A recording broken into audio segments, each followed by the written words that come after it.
अकोले तालुक्याचे राष्ट्रवादी शरद पवार गटाचे युवा नेते अमितदादा भांगरे यांच्या माध्यमातून विधवा निराधार परित्यक्ता महिलांना मायेची साडी देऊन एक अनोखा उपक्रम करून रक्षाबंधन सोहळा आज संपन्न झाला। तालुक्यातील या निराधार महिलांच्या कायमच पाठीशी राहणार असे अमित भांगरे यांनी शब्द देखील दिला। गोरगरीब सामान्यांच्या हितासाठी झटणारा नेता म्हणून सर्व स्तरातून त्यांचे कौतुक अकोले तालुक्यातून होत आहे। यावेळी राष्ट्रवादी पक्षाचे अध्यक्ष सुरेश गडाख, विकास बंगाळ, युवक अध्यक्ष परीक्षित भोर, सुरेश खांडगे, स्वप्नील धांडे, राहुल शेट्टे तसेच कॉम्रेड संगीताताई साळवे आदी उपस्थित होते।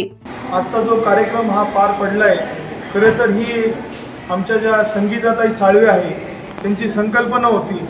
त्यांनी विनंती केली होती का दादा भांगरे साहेब ज्यावेळेस होते त्यावेळेस नेहमी काही ना काहीतरी उपक्रम घ्यायचे, तर आमच्या महिलांना आज साहेब हयातीत नाही आहे तर आम्हाला एक छोटासा उपक्रम घ्यायचा रक्षाबंधनचा। त्यानिमित्त आम्ही आजचा हा कार्यक्रम साजरी केला। रक्षाबंधन सगळ्या माय माऊल्यांनी बहिणींनी मला राखी बांधली आणि एक भेट म्हणून आम्ही त्यांना साडी आणि एक मिठाईचं बॉक्स दिलेला आहे।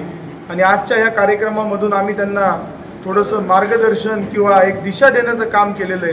का त्यांना सांगणं आलं आमचं का तुम्ही निराधार नाही आहे, आम्ही तुमचे आधार आहोत आणि येणाऱ्या काळामध्ये तुम्हाला तुमच्या पायावर कसं भक्कम करण्यात जे काही प्रयत्न घ्यावे लागतील ते आम्ही घेणार आहोत। आणि ह्या तालुक्यातील जे काही निराधार महिला आहेत त्यांच्यासाठी भविष्य काळामध्ये आम्ही चांगलं काम करू असा मानस आम्ही आजच्या या कार्यक्रमात घेतला।